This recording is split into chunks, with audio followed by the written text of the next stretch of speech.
Good afternoon, ladies. Beruchim Animsa'im. Welcome.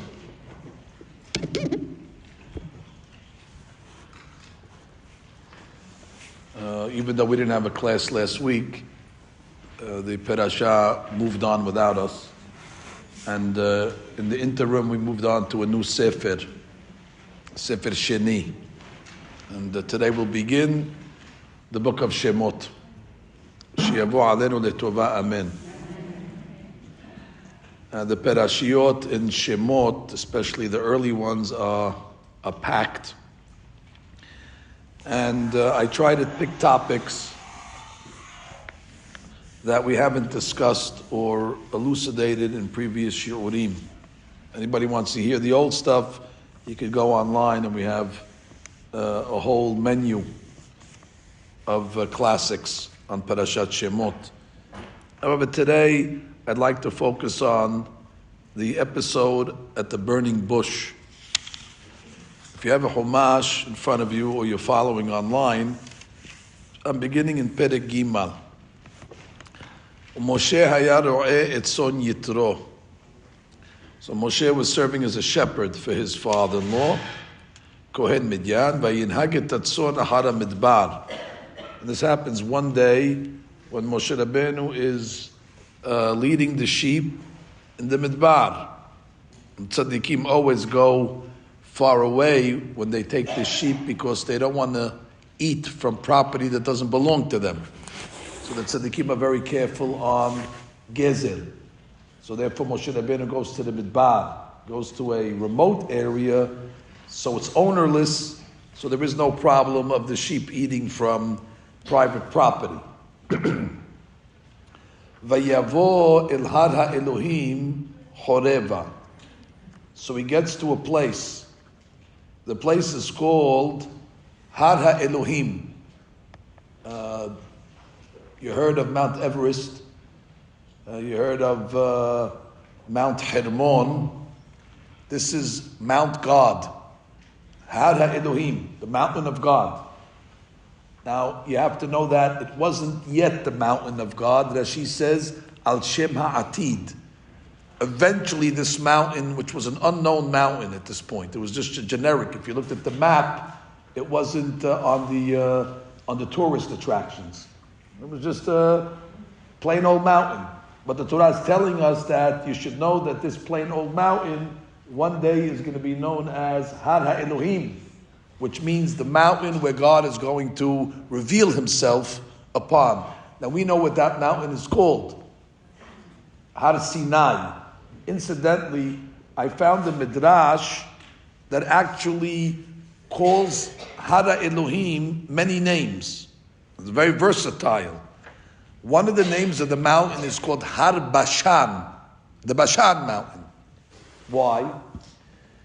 Because Bashan comes from the Hebrew word shen. Shen is a tooth. That's what you eat with. I don't have to tell you that. And it's because we received the Torah, so it allows us to eat. Har Bashan. Why? Because the Gemara says, or the Torah says, that in the merit of the Torah, God brings the rains down. If you follow the laws of the Torah, v'natati geshmechem, and therefore if there's rains, there's food. And if there's food, there's eating. So therefore, Har Bashan, the mountain that gave our teeth function, what to eat. And I explained it a little differently. The other night I spoke at an event for the JSOR Mashkichim in Deal. And I spoke to them the importance of the kashrut. And before we got the Torah, there was no laws. We could eat anything. Once already the Torah is given, with the Torah is given a new dietary code. And new rules exactly what we're allowed to eat and what we're not allowed to eat. So therefore, Har Bashan, it's the mountain where our diet changed. You know, what we're allowed to consume and chew with our teeth became refined. It's also called Har Horev. What is Horev? So Horev literally means the dry mountain. Ibn Ezra explains because the region that Mount Sinai is in, Har Horev, it's an arid region. It doesn't rain there. So therefore the land is parched. The land is dry. Therefore it's called Har Horev. Another explanation why it's called Har Horev is because Horev means to destroy. Lahriv, destruction. Once the Torah was given, the Torah gave permission to the great Sanhedrin, which is the great court, to kill perpetrators that transgress the Torah. So Har Horev, now we have a right to Lahriv, to get rid of the criminals in Klal Yisrael. If God forbid somebody commits a crime that's punishable by death, before the Torah we don't have a right to kill them. After the Torah, Har Horev, Sanhedrin now becomes empowered. Okay, and we call it in this week's parasha Har HaElohim, because that's where God revealed himself. I didn't come to talk about those names today. I came to talk about the most famous of names, Har Sinai.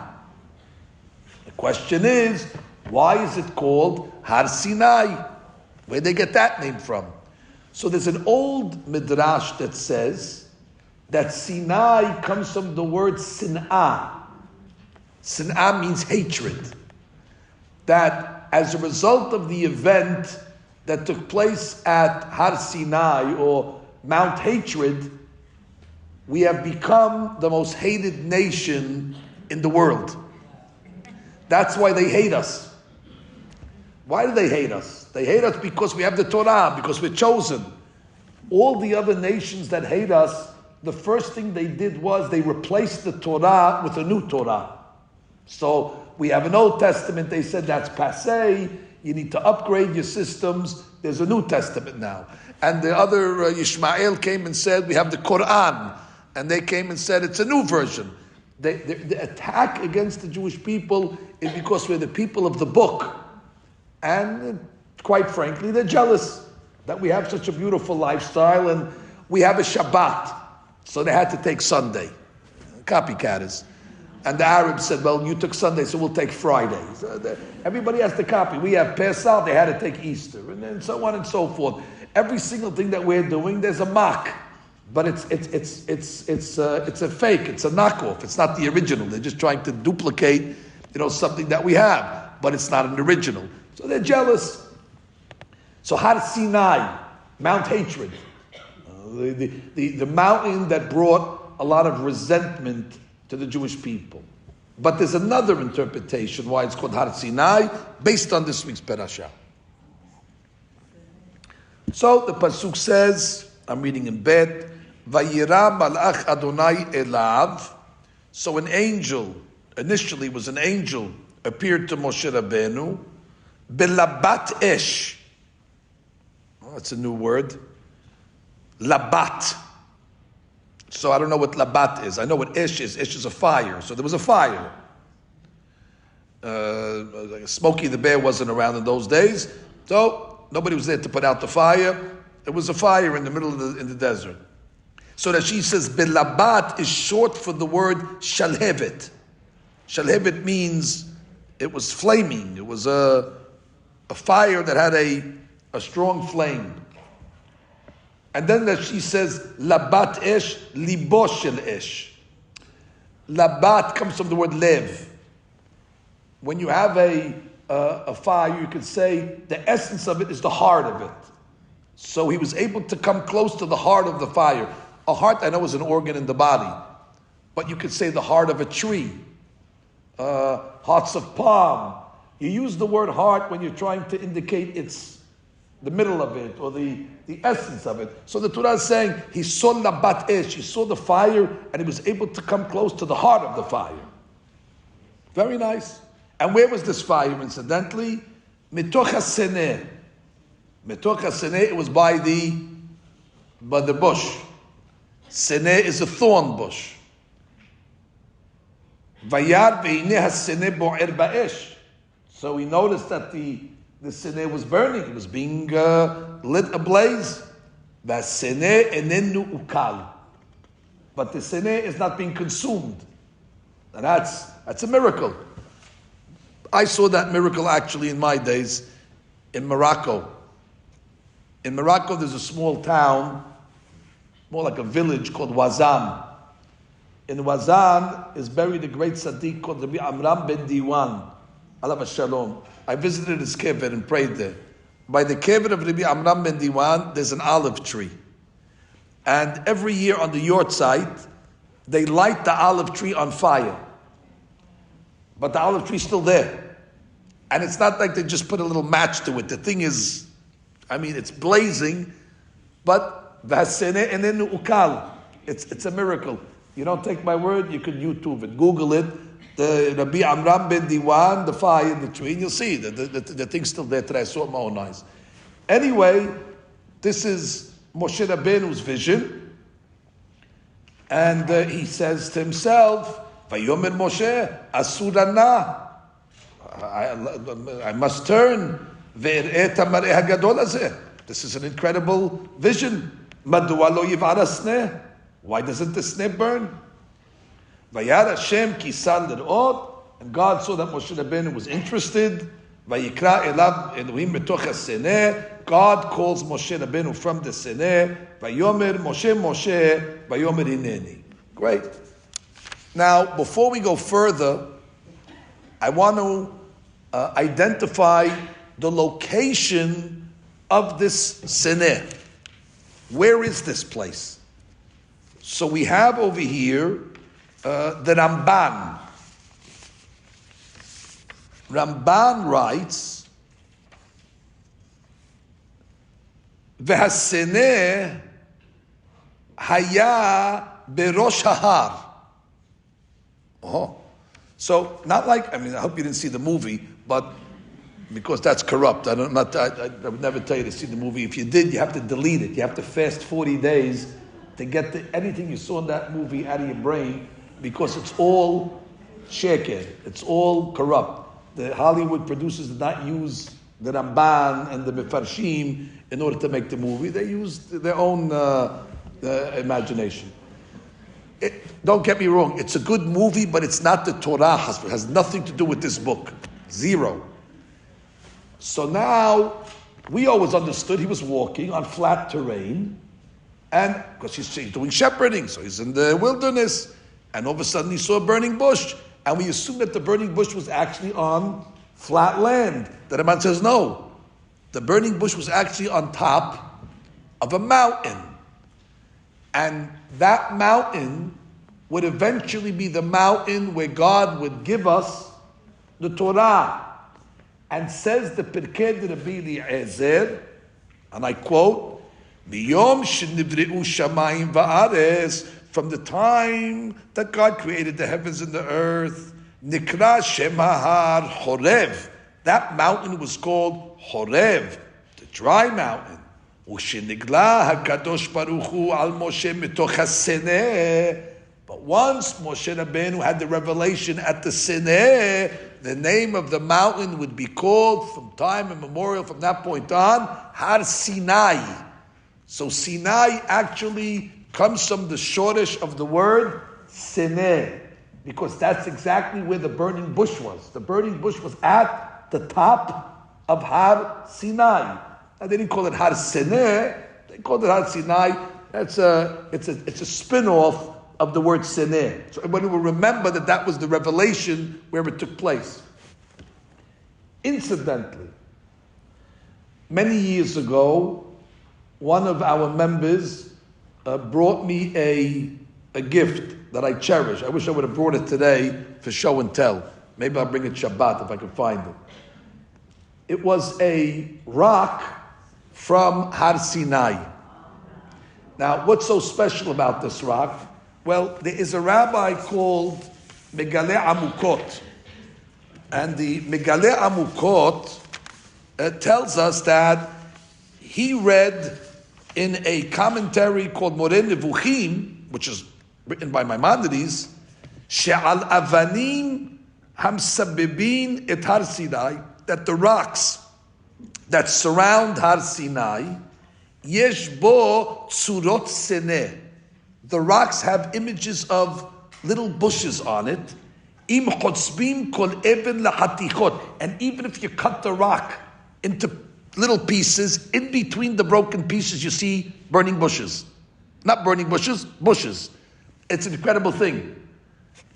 If anybody wants to have a proof that there's a Sinai and there's Har Sinai, this rock, there's no rock like that in the world. Show me a rock, you could cut it in half. There's no way the artist can draw a picture inside the rock. Even if you want to tell me it's a scam, that some guy on the outside of the rock drew pictures of burning bushes. But you cut the rock in half, and all of a sudden you see inside the same image of a green bush with thorns coming out of it. The Rambam said that when you see that rock, you know that that's the Sinai, and that's already where Har Sinai is. So I put it in my collection, only to later find out that the former Gadol Ador of Lev Steinman, alav shalom, used to have a rock like that as well, and he cherished it. He bought it himself with his own money, and he put it in the closet for safekeeping because he felt it's a very, very precious commodity where you could see, if anybody questions, who says there's Har Sinai? Here it is. Here's the rock from Har Sinai. It's the Sinai rock. Fine. So now let's see what happens. Well, there's that. So what happens? Moshe Rabbeinu now has a revelation from God. We're going slow. The first thing that God says, Vayomer Moshe Moshe, Vayomer Hineni. So Moshe Rabbeinu says, I am here, I'm ready to serve. Vayomer Al Tekrav Halom. First thing he says, don't come forward. Stay where you are. And then the second thing God tells him is, Shal na'alecha me'al raglecha. Take off your shoes. My wife tells me that every day when I come home, but sometimes she even says, Al tekrav halom, but anyway, so those are the two things that God tells Moshe Rabbeinu.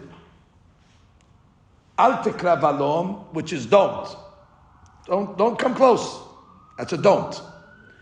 And the second thing is a positive. Take off your shoes. Or Chaim HaKadosh, Rav Chaim ben Attar, makes a point why the don't came before the do. And God could have said, take off your shoes and don't come close, don't approach. Why did he say the don't before the do? So Rav Chaim HaKadosh, alav shalom, learns a lesson over here. V'hineh, kan siva lo Hashem, mitzvat lo ta'aseh, u'mitzvat aseh. God's giving Moshe Rabbeinu a negative commandment and a positive commandment. Al, whenever you see the word al means don't. That's a negative. And shal na'alecha is positive. Take off your shoes. So he says, why did the negative come before the positive? So he says, because tamid yagdim Hashem hashemira la'asiyah. God always will prefer the person to desist from doing evil, and then after you desist from evil, then do good. Sur mera va'aseh tov. So sur mera, don't do the wrong thing. Okay, now that you're not doing the wrong thing, aseh tov, take off your shoes. And therefore he says, Lazeh gamkin hikdima hamur. The more stringent is the don'ts, which means in our Torah we have don'ts and do's. Borei Olam is more concerned that we stay away from the don'ts. That's more important. Okay, the do's, obviously, we have to fulfill, but that's a positive. So if you don't fulfill the positive, so you're just lacking a positive. But if you transgress the negative, then already there's negativity, and therefore there's a harm. So therefore he writes that there's a significant in that order. Okay, Hazak Baruch. But there's obviously a deeper meaning between these two commandments.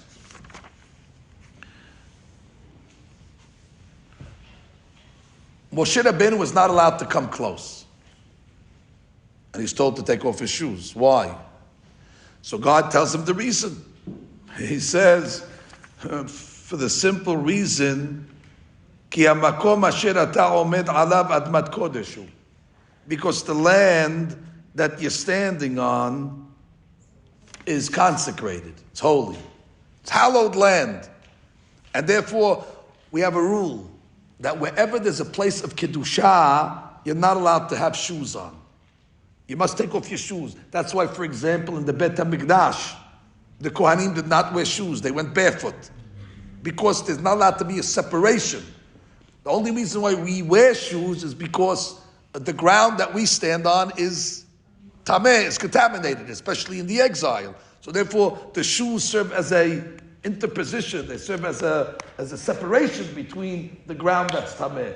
But if you're in a holy place, so like Har Sinai, so God says it's holy. Therefore, you must take off your shoes.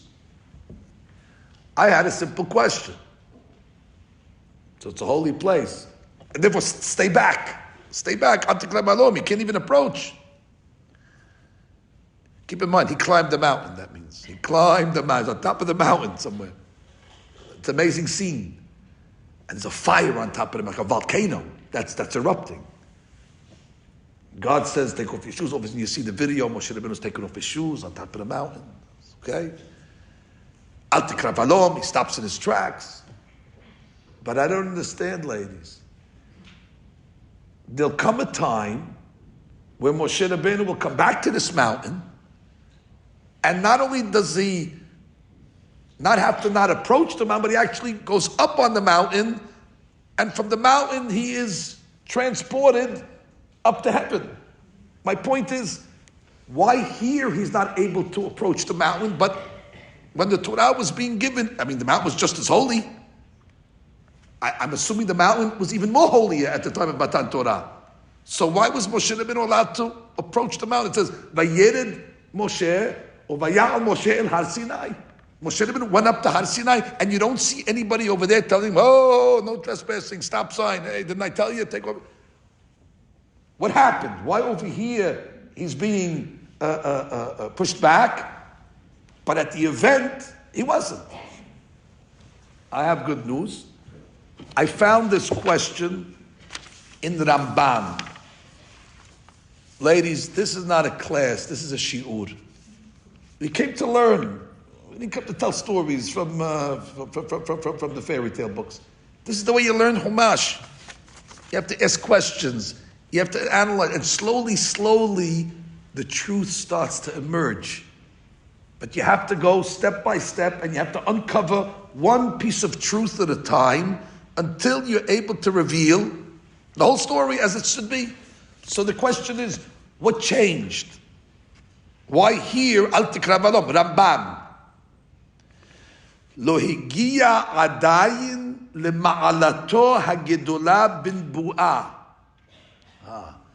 It's because Moshe Rabbeinu wasn't yet Moshe Rabbeinu. And to approach Har Sinai, you need to be on a very, very high spiritual level, albeit Moshe Rabbeinu was not a youngster at this moment. He was 80 years old. But it seems he still needed a little more ripening, a couple of more months.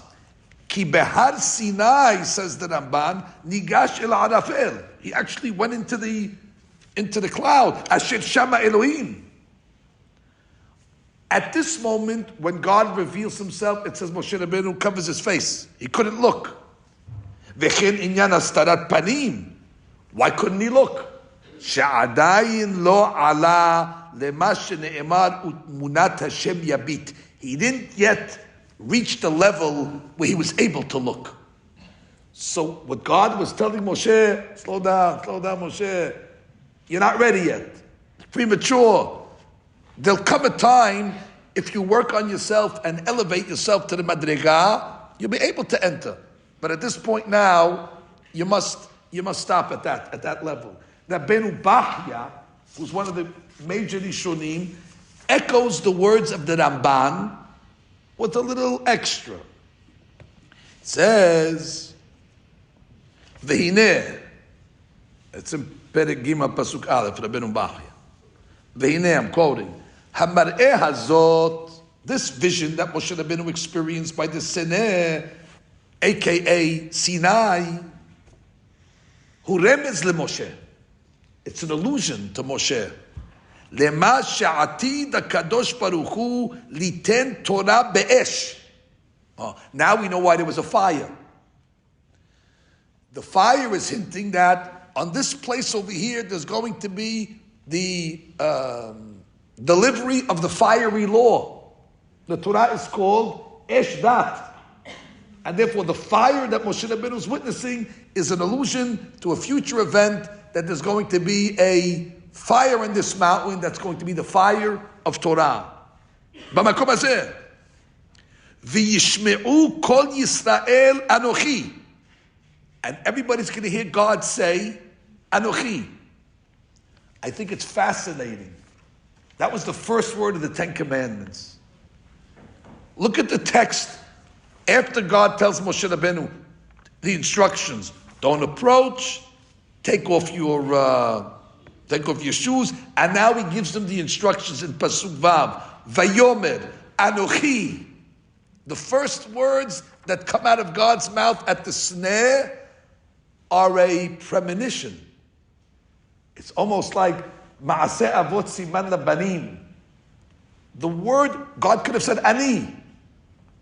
The word Anochi is a very rare word in the Torah. You don't see it that often. It's a sophisticated way of saying Ani. Where do you see it? You see it here, and then you see when actually the snare turned into Sinai, and the first word that God would say to the people would also be Anochi. It's stunning. But now he explains, Shal Na'alecha. Take off your shoes.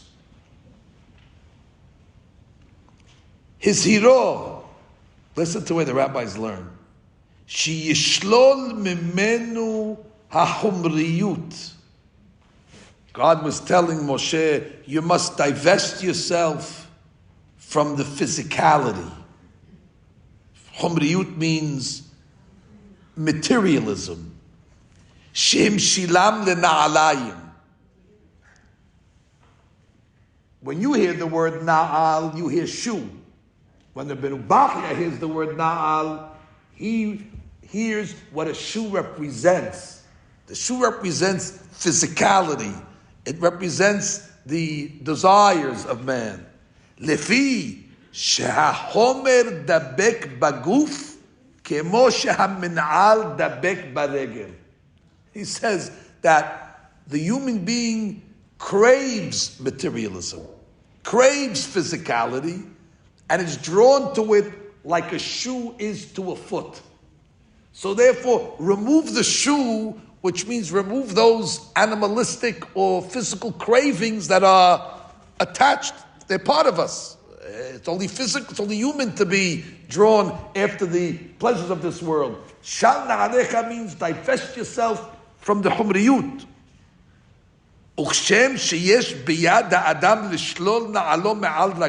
And just like everybody can take their shoe off their foot, means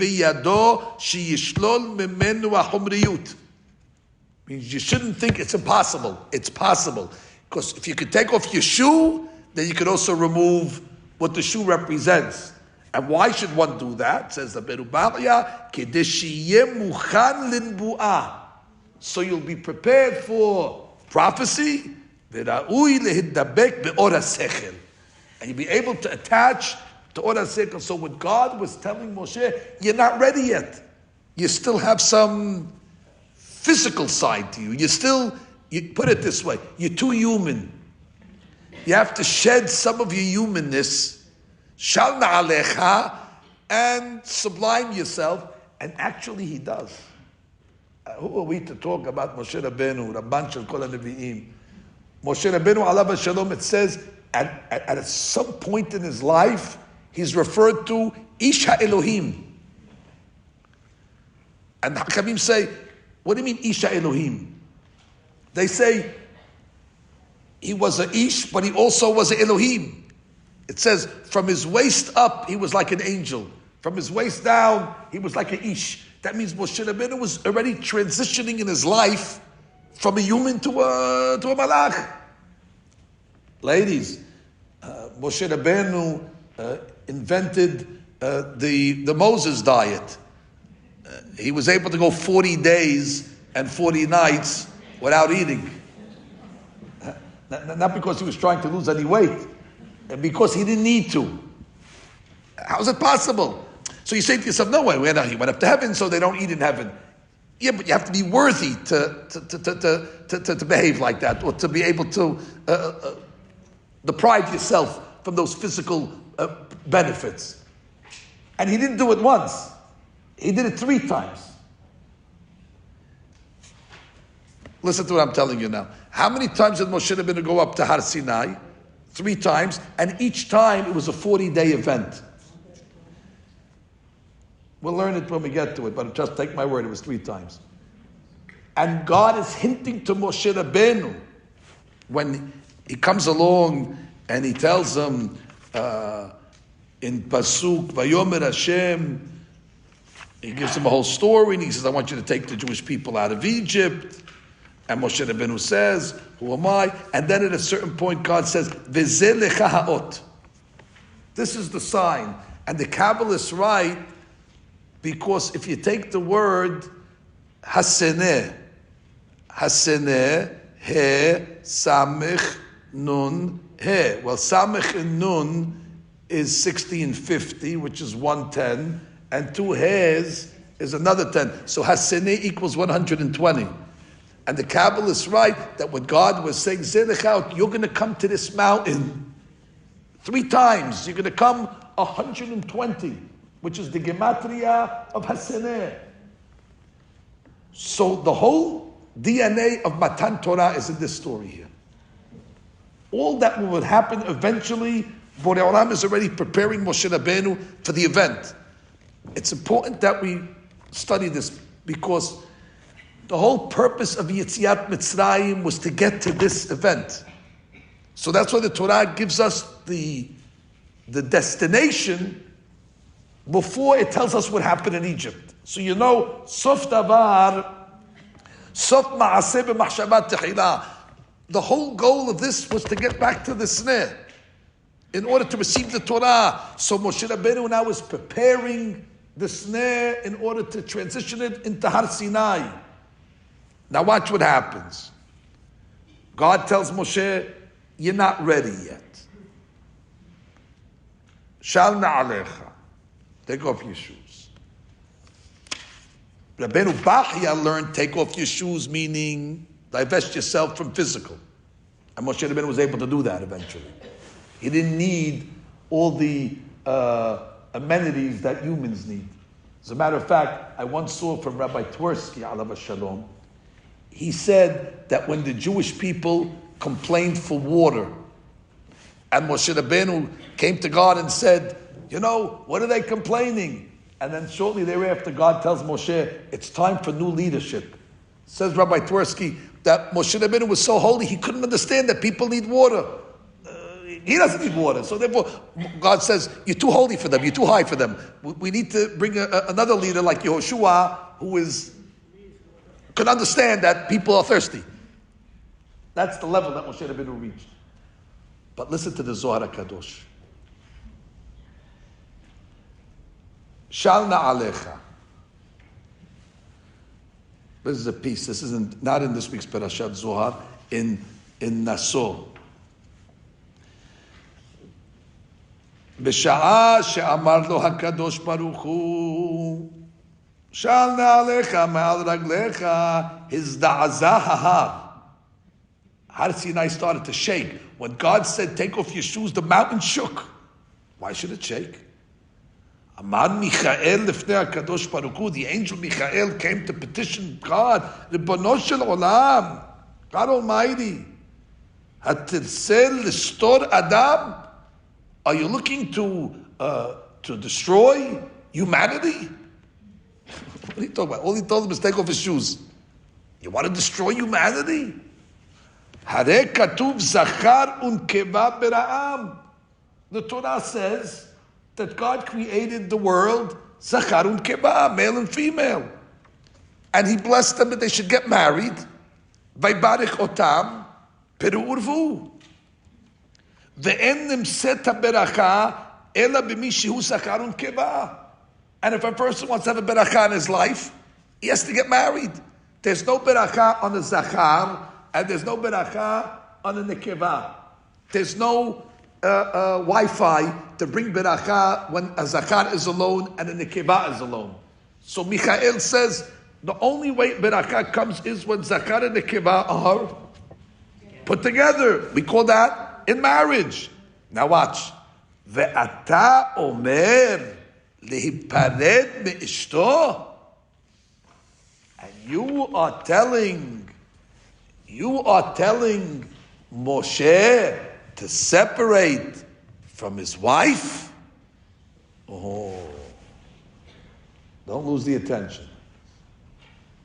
You understand how the Zohar is learning? Shal na'alecha means, in code, not take off your shoes.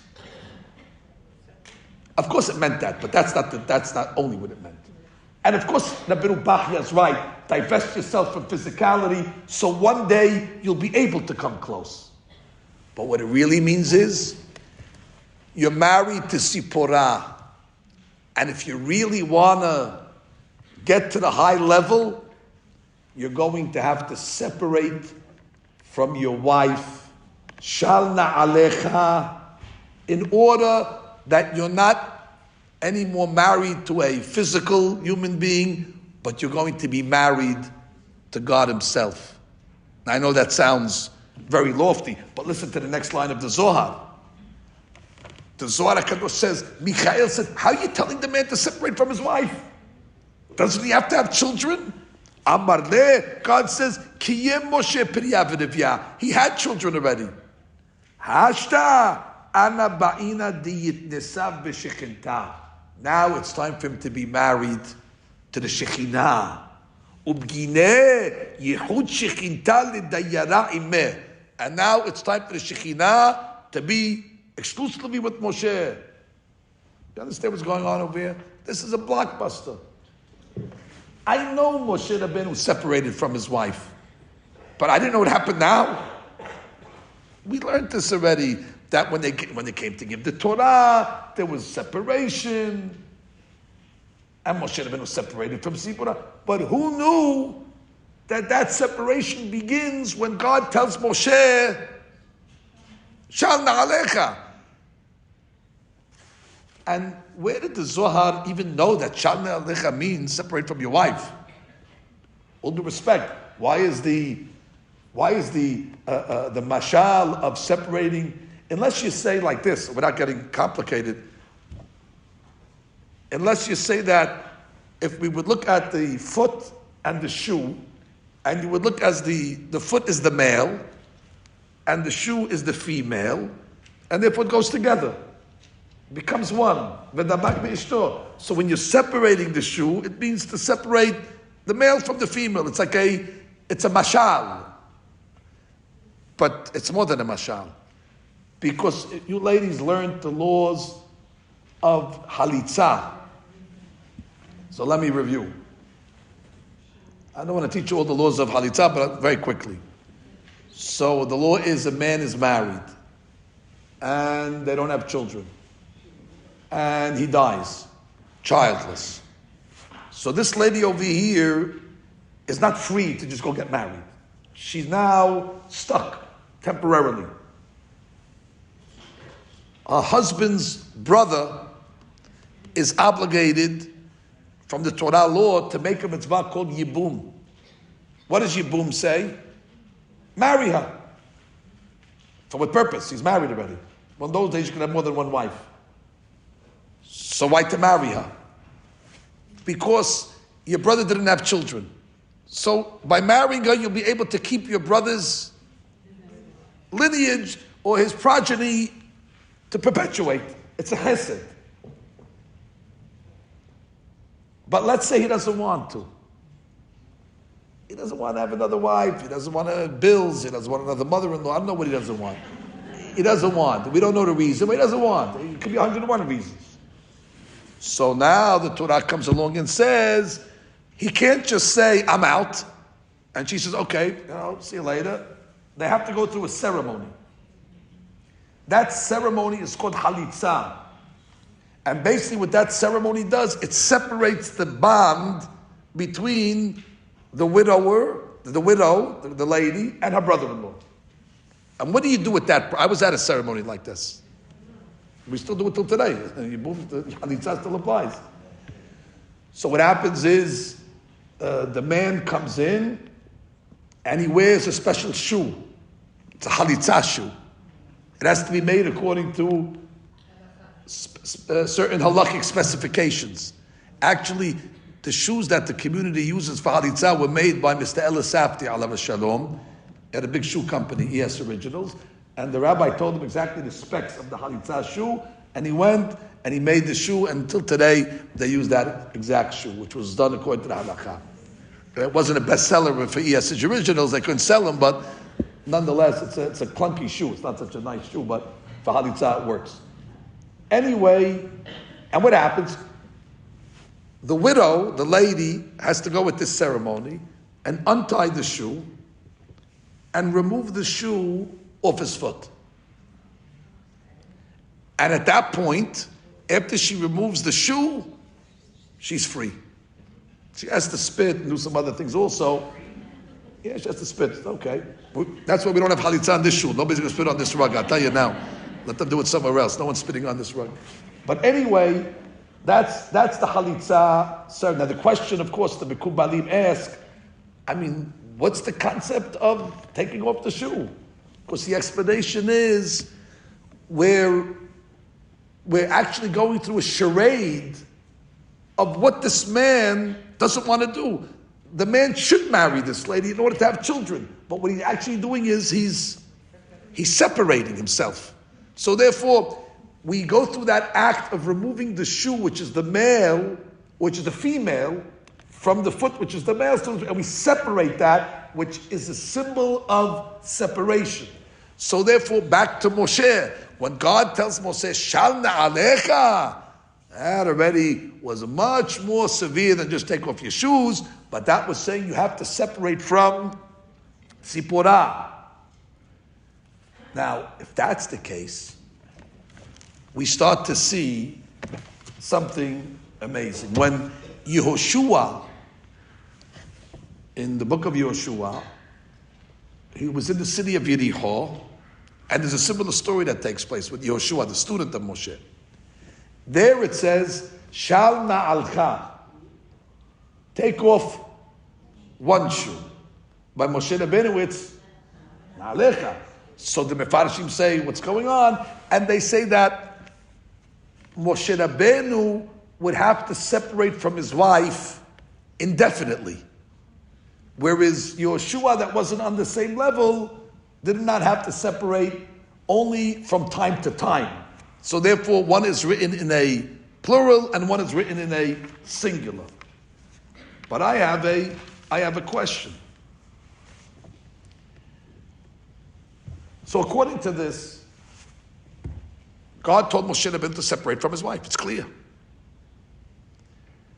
Now I know this doesn't bother you, but I'm sure some of the men that are listening are probably pulling out their hair because we learned the Gemara in Masechet Shabbat, and the Gemara says that there are certain things that Moshe Rabbeinu did on his own, without being told.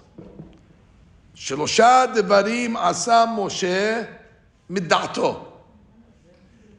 And one of them is separating from his wife. And God agreed with him. And God said, you know what, even though I didn't tell you, it's a good idea.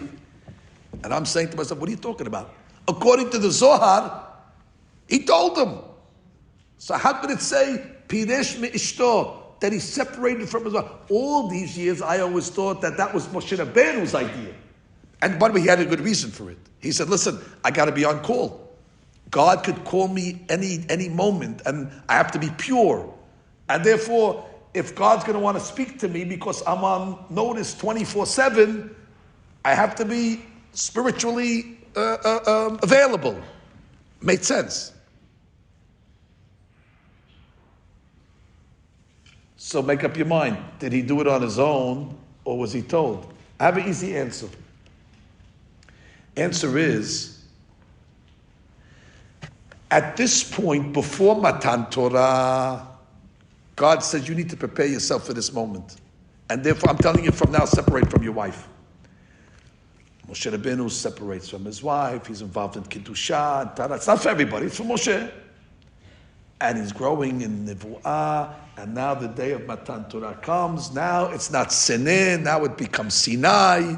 And Moshe Rabbeinu, as he's climbing up to the mountain, he's remembering, I remember I was here last year. Let's see if I'm able to go forward or they're going to stop me again. Sure enough, he goes on the mountain. There's no stop signs. Laissez-faire, Baruch haba. He's able to go through it worked. All that preparation of Shalna Alecha gave Moshe Rabbeinu access.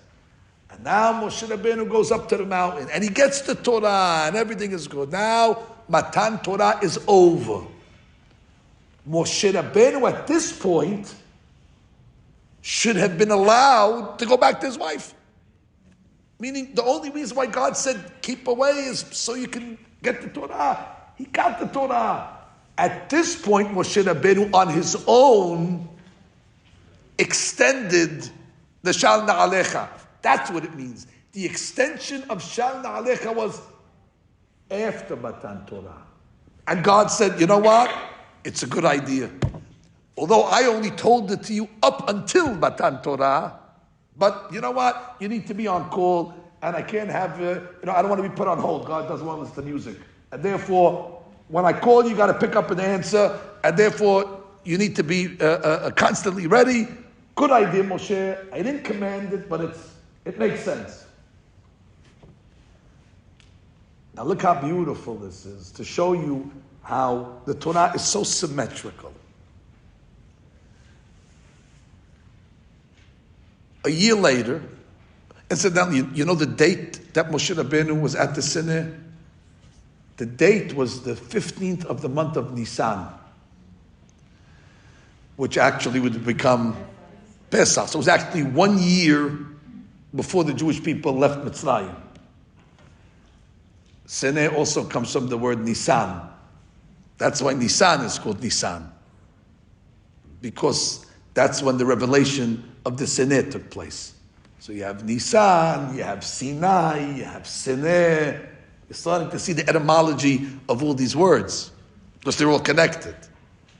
Anyway, so Moshe Rabbeinu now, a year later, he says, listen, Rabotai, I'm taking you to Har Horev, Har Elohim, and I'm also taking you to a mountain called Har Sinai. Sinai, we never heard of that. Oh yeah, the Sinai, he told him the whole story.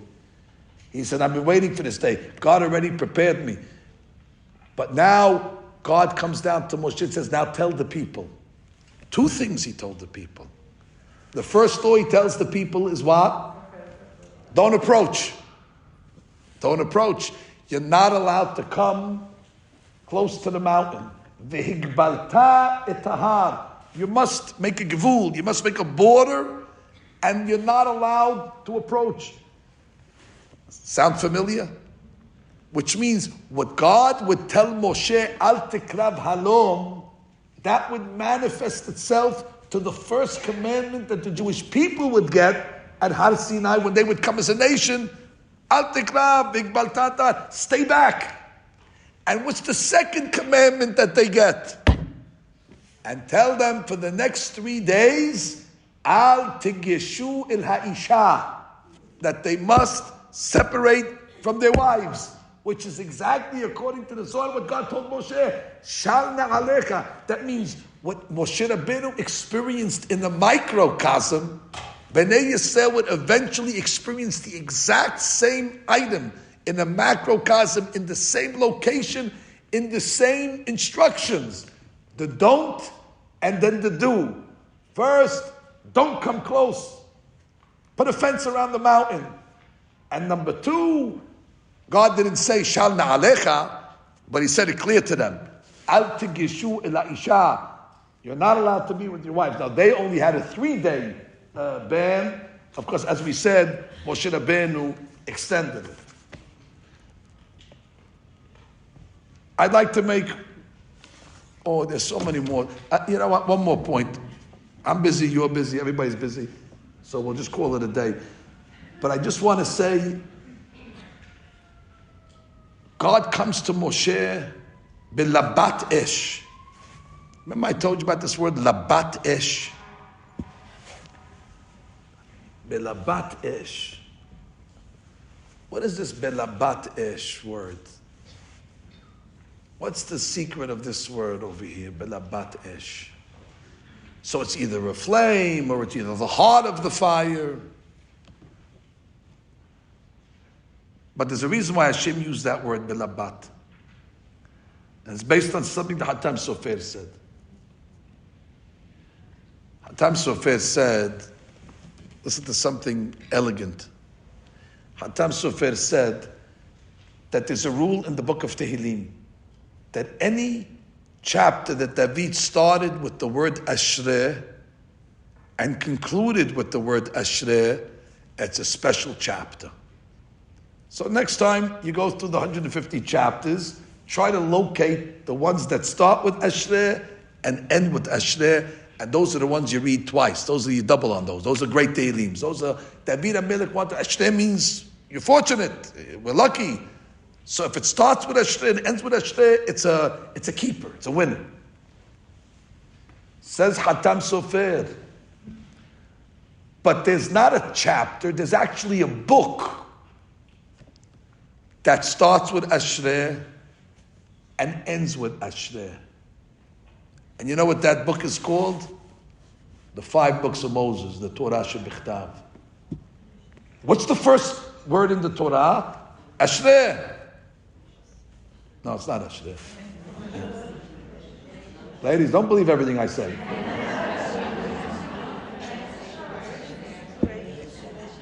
Oh, Bereshit. Okay, so it's close enough. But ladies, be smart. If you look at the word Bereshit, there's a Aleph, there's a Shin, there's a Resh, and there's a Yud. The reason why we have the word Bereshit, because God wants to start the book off with Ashrei. But what's the extra letter? Bereshit. We have an Aleph, we have a Shin, we have a Resh, and a Yud. The 2 letters that are extra are a Bet and a Taf. Okay, put that on the side, the Bet and the Taf. What's the last word of the Torah? Yisrael. Let's do it again. Yisrael. There's an Aleph, there's a Shin, there's a Resh, and there's a Yud. And what's the extra letter? Lamed. So there's a Lamed, a Bet, and a Taf. What does that spell? Labat. And therefore, when God came to Moshe Rabbeinu, he came belabat esh.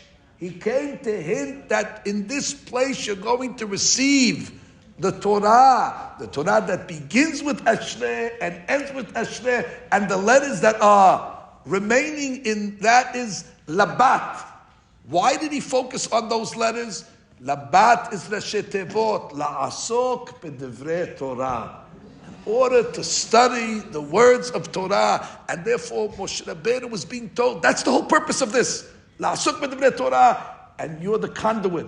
But you need to elevate yourself to be able to enter this holy area. And then the Jewish people, what you did on your own, will be able to do it as a nation. So there's a lot to say in this week's parasha. Even before you, now, could you imagine, we studied Parashat Shemot, we didn't say the word Paro. Try to do that, talk an hour on Shemot, not mention the guy Paro. It shows you there's so much over here. You can't pass over the snare. The snare to me is the most significant parasha here, because it's setting you up what the goal is. Vehotzeti, vehitzalti, vega'alti, velakachti, velakachti etchem le'am. That's referring to Matan Torah. And therefore, we have to read from the beginning what the destination actually was. Okay, we'll stop over here.